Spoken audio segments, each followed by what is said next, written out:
Hi everyone, Darren Hunter here. I'm just with Kerry Swan, who is the business owner and principal of Coorong Realty, which is a regional rent roll outside of Adelaide in South Australia.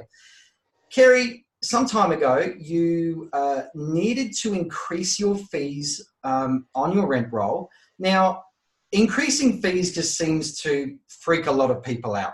A lot of people actually think, oh, look, that can't work in my area because there's too many discounters, or my owners are too tight, or my owners have been with me too long, or whatever. We call them the big butts, and the big butts can get in the way. But for you, Kerry, why did you feel that you needed to increase your fees? What was the driving force there?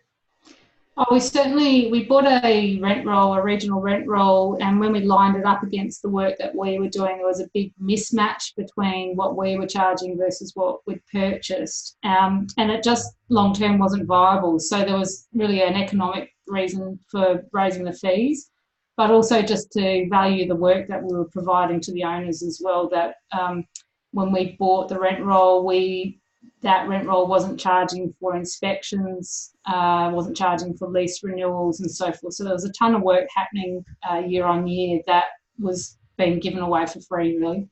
So you had two rent rolls at the time, right? You had one in a regional town, but you had another, what was about 40 minutes drive? Yeah, about 40 minutes away. What I call a cut lunch job. Yeah, that's it.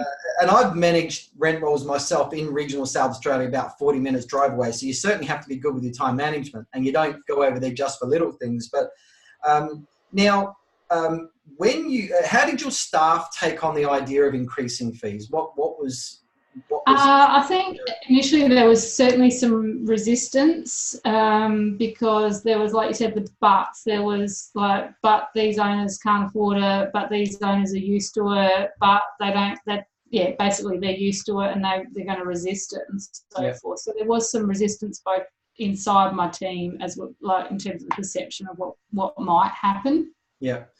Let's talk about some of the fee changes that you did roll out. Now, you did increase some management fees, right? Yeah, we had some recalcitrants sitting down at 7%, so we were able to jump them to 11%.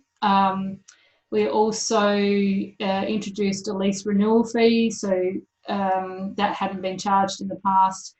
We introduced an admin fee, and we introduced an inspection fee. So that's pretty tough going, like 4 new fees on an owner. 4 new fees, you had an increased management fee with some owners. And look, some people are going, oh, 11%. Well, come on, guys. It's regional South Australia. 11% is quite normal for regional South Australia. In the cities, it gets a bit lower, of course. Adelaide itself is like 8% plus GST. So regional, that's quite normal. Well done for doing that. But you added on a lease renewal, you added on an monthly admin fee because you weren't charging it, and a routine inspection fee too. I find a lot of people, an inspection fee is like, they'd rather go and do something really bad than ever, add a routine inspection. So what was the response like? Now, you did it it was only a small rent roll, you did it with 28 properties, but what was the response like? How many phone calls did you get with owners?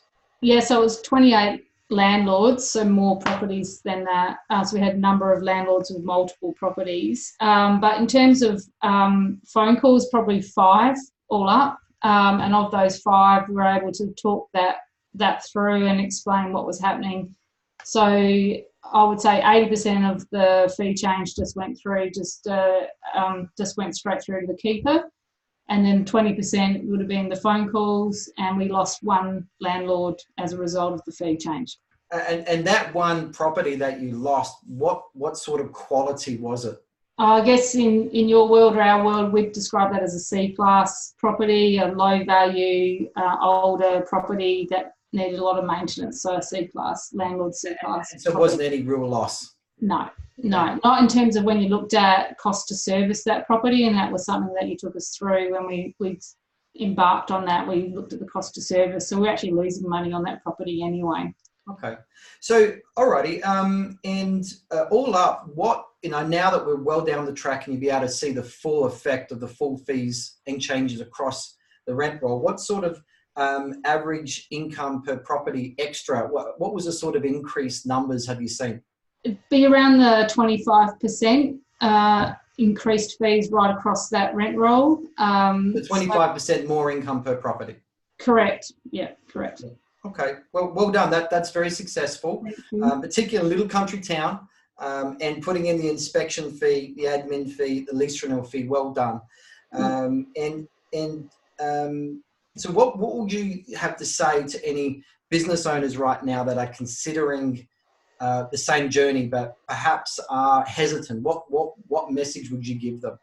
I think it's really comes back to valuing yourself as a professional. We inherited or bought a rent roll which was sort of the poor cousin of the agency, and what I saw when we took it on, it wasn't being respected as a profession. And so if you're charging the right fees, you're more likely to be respected as a professional. What else would I say? We did see some increased activity in our patch from some of the discount property managers. And in fact, that's actually a blessing, because the landlords or the properties that we don't want to be working with, we've actually now got a referral point where they can go. So if we don't match in terms of you valuing us and us valuing you, there are other alternatives. So we have seen a bit more aggressive behaviour from the discounters, but I'm happy for that because it gives us somewhere to send those landlords to. If I remember rightly, we talked about criteria, didn't we, of new property criteria. It's got to meet this 8-point benchmark, and if it doesn't meet that, then you'd maybe refer it to those agents down the road that will do any fee and take on anything. Yeah. Life's too short to have my property managers burnt out and stressed out because they're trying to deal with, poor properties and poor owners. So I'd rather have a smaller list that we're getting paid what we're worth for than have a big list and have all sorts of property management turnover problems. So, well done. Kerry, thanks so much for your time. And it's thank you for sharing. Thanks.